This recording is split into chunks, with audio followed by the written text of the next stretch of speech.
نحمدہ و نصلی علی رسول الکریم اما بعد اعوذ باللہ من الشیطان الرجیم بسم اللہ الرحمن الرحیم کل نفس بما کسبت رہینہ الا اصحاب الیمین فی جنات یتساءلون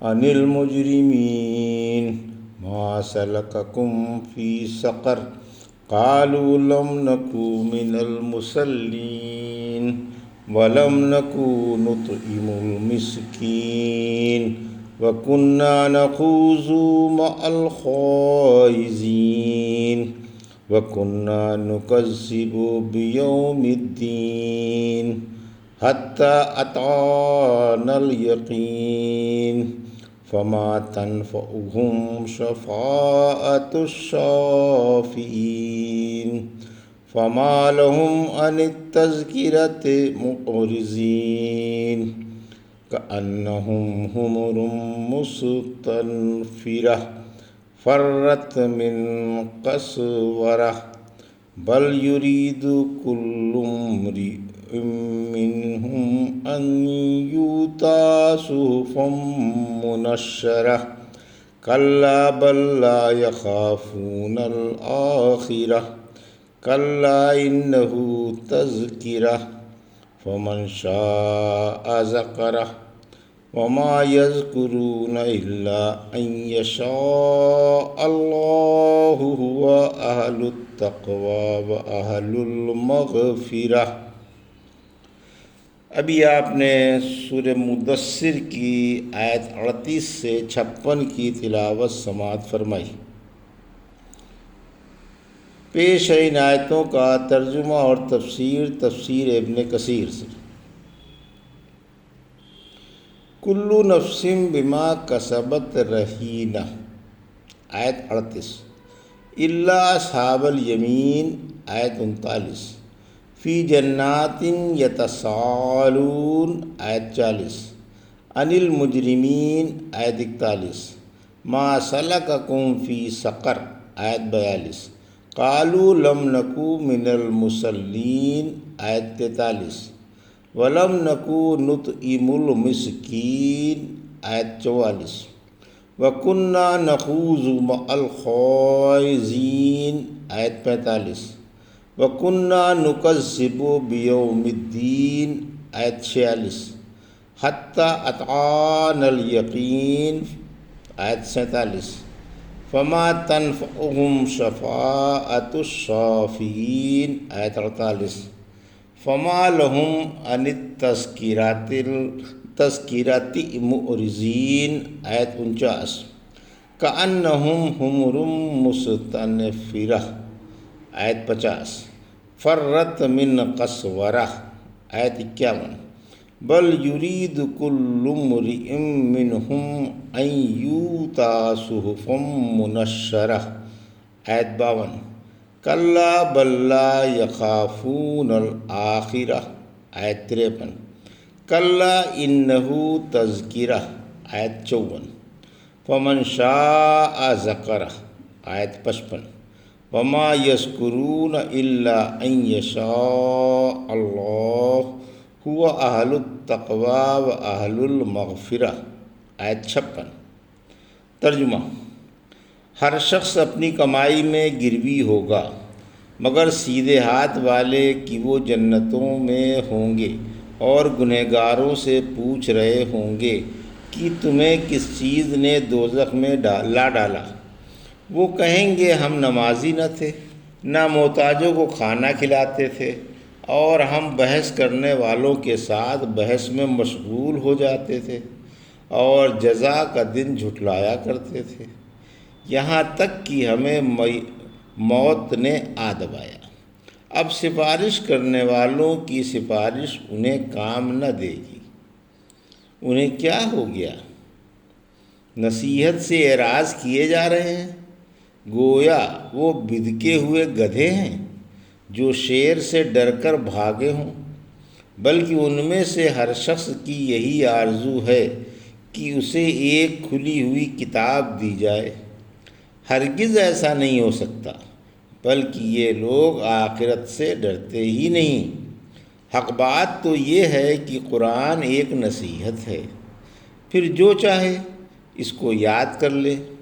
یہ اسی وقت یاد کریں گے جب اللہ چاہے گا، وہ اسی لائق ہے کہ اس سے ڈرا جائے اور مغفرت مانگی جائے۔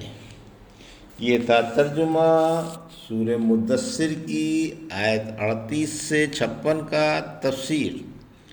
آیت 38 یعنی ہر شخص قیامت کے دن اپنے عملوں میں بندھا ہوا ہوگا۔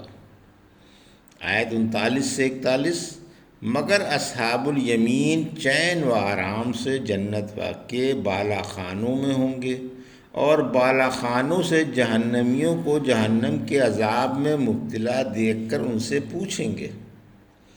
آیت 42 تم اس بدترین خوفناک جگہ کیسے آ گئے؟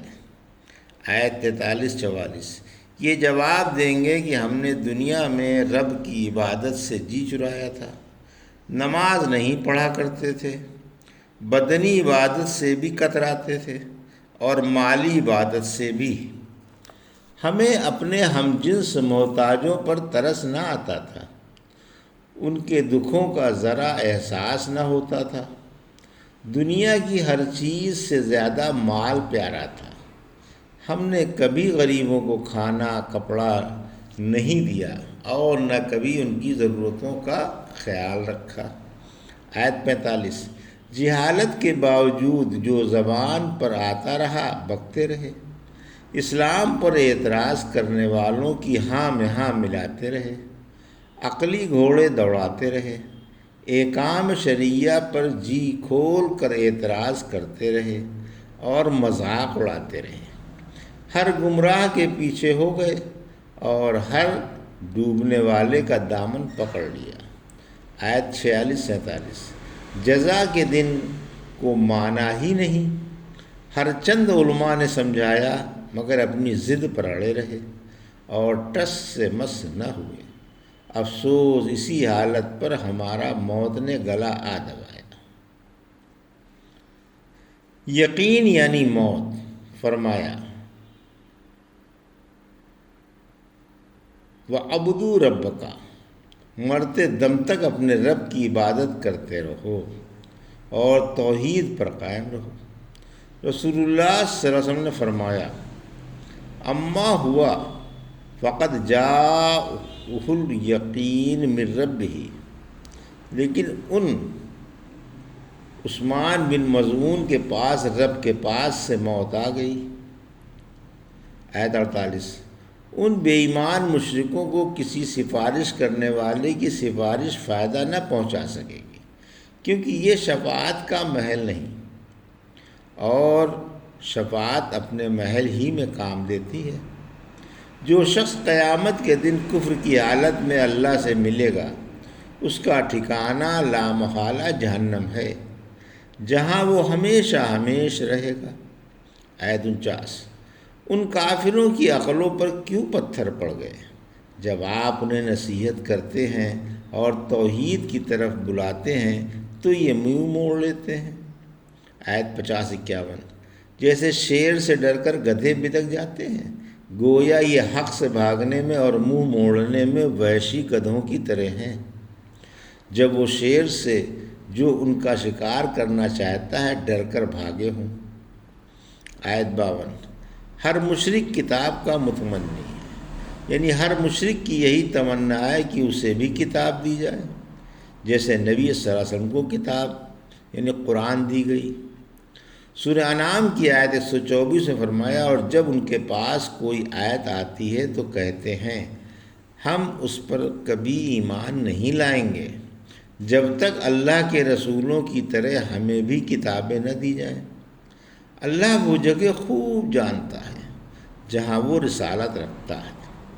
آیت 53 ان کی آرزو کبھی پوری نہ ہوگی، آخرت پر ایمان نہ لانے اور قیامت کو نہ ماننے نے انہیں بگاڑا۔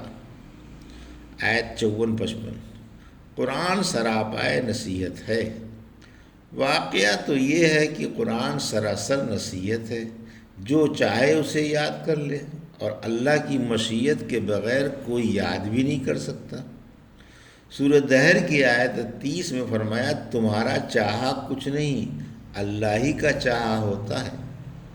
آیت 56، بس اللہ سے ڈرو، اللہ کی شان اس لائق ہے کہ اس سے ڈرا جائے، اور جو اس سے توبہ کر لے اس کے گناہ معاف ہو جاتے ہیں۔ رسول اللہ صلی اللہ علیہ وسلم نے یہ آیت پڑھ کر فرمایا تمہارے رب نے فرمایا کہ میں اس لائق ہوں کہ مجھ سے ڈرا جائے اور میرے ساتھ کسی جھوٹے معبود کو شریک نہ کیا جائے۔ پھر جو شخص میرے ساتھ دوسروں کو شریک کرنے سے ڈر گیا وہ اس لائق ہے کہ میں اس کے گناہ معاف کر دوں۔ الحمدللہ سورہ مدثر کی تفسیر مکمل ہوئی۔ اللہ قبول فرمائے، آمین۔ بارک اللہ لی و لکم فی القرآن الحکیم و نفعنا ایاکم بآیات الذکر الحکیم۔